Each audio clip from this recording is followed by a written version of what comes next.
Kawan-kawan sekalian, setelah menyimak video saya yang lalu, bahwa ada pertanyaan, sosok pemimpin seperti apa yang kita butuhkan saat ini. Saya yakin Anda sudah mendengar dan menantikannya.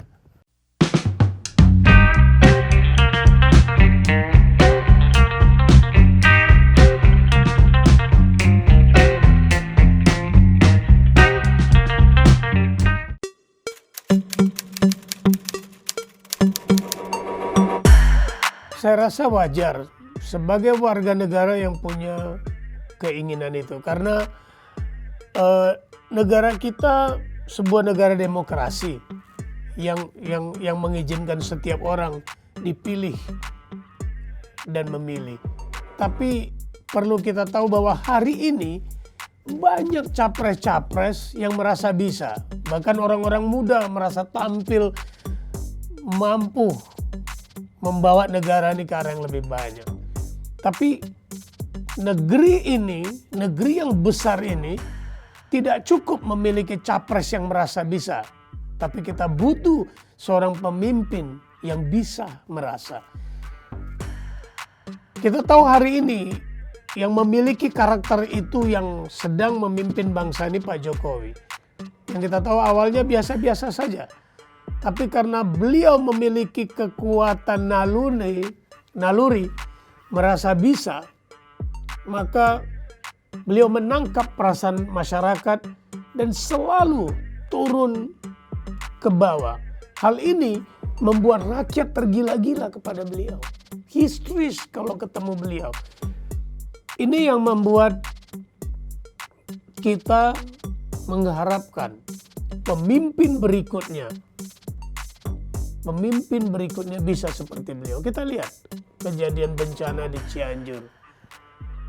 Bukan saja beliau turun ke daerah-daerah lain, tapi ketika itu bencana merenggut hampir di atas 300 jiwa lebih.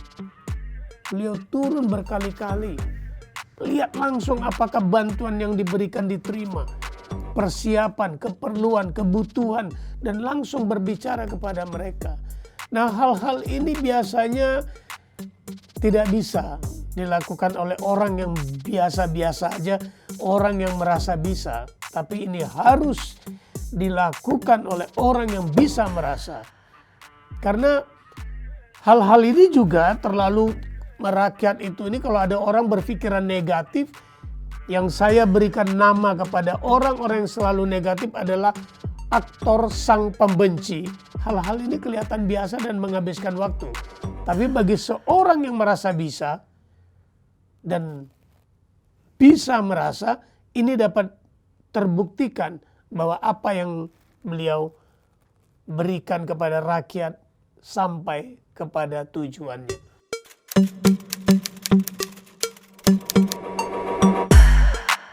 Rakyat butuh pemimpin yang bisa merasakan keadaan mereka. Dan bisanya itu hanya dimiliki oleh seorang pemimpin yang tangguh, kawan-kawan. Yang mapan, yang sudah selesai dengan urusan duniawinya.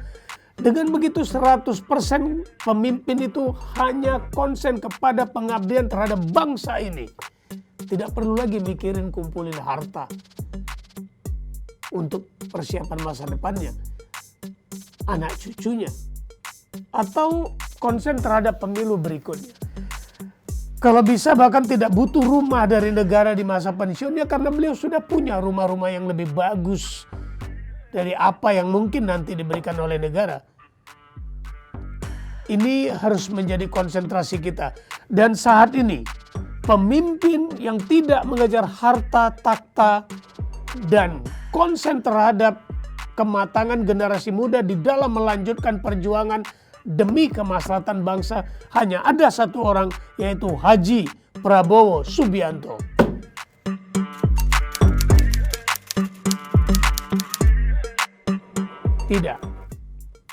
Tidak juga.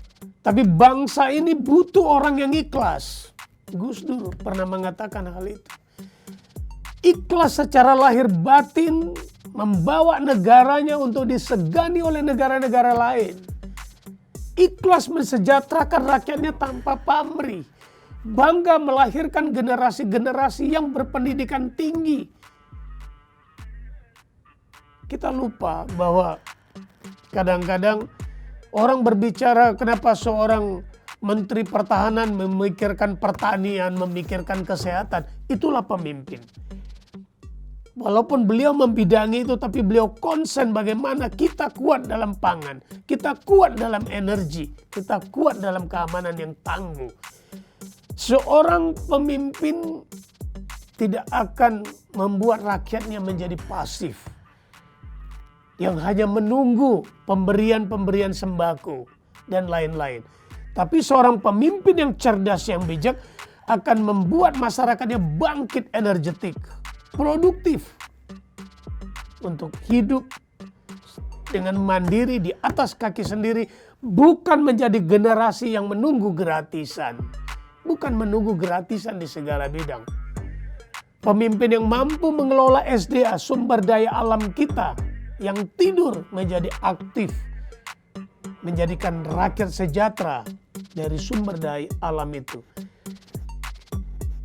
Menciptakan generasi yang kerja keras, generasi yang punya harga diri, bukan generasi yang meminta-minta. Mari kita simak. Kalau warga Amerika saat ini mau menerima uang dari lawan capresnya Obama yang kaya raya, maka capres kulit hitam dari kaum mereka tidak mungkin menjadi presiden di Amerika Serikat. Dengan demikian juga dengan rakyat yang bermartabat di Inggris hari ini tanpa disadari, karena harga diri mereka tinggi, rasa patriotik mereka, rasa demokrasi mereka, mereka tidak segan-segan untuk memilih seorang calon Perdana Menteri keturunan India, Rishi Sunak, seorang Perdana Menteri Inggris yang akan memimpin kulit putih. Ini kan ironis, kawan-kawan. Nah, kita mengharapkan negara kita menjadi negara demokrasi yang mampu memilih pemimpin yang berintegritas karena rakyatnya berintegritas.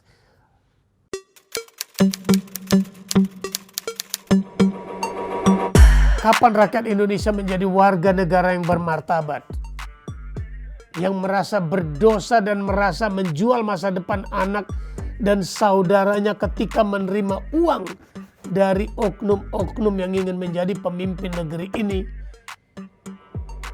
maka negeri ini akan menjadi makmur. Masyarakat kita tidak boleh menjadi masyarakat yang meminta, tapi masyarakat yang berani menentukan sikap, menolak pemberian politisi saat kampanye.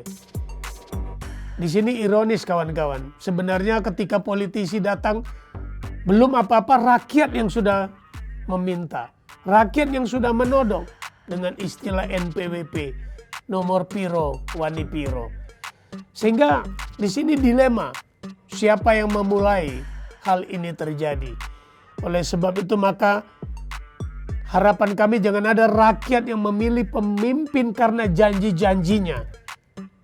Tapi kita harus sadar bahwa jika kita menerima sesuatu dari mereka untuk memilih mereka, kita telah menggadaikan harga diri dan masa depan kita selama 5 tahun. Dan nilai harga diri itu ratusan ribu rupiah. Saya selalu katakan di video saya yang lalu juga demikian. Maka sadar, cegah itu. Jangan kita menjadi penyebabnya. Kawan-kawan sekalian, ini adalah pesan-pesan kami agar melahirkan seorang negarawan sejati. Prabowo siap memimpin negara dan bangsa ini. Untuk itu, sebarkan video ini seluas-luasnya. Jangan lupa untuk share, komen, like, dan subscribe. Sebar sebanyak-banyaknya. Sampai jumpa di video kita berikutnya.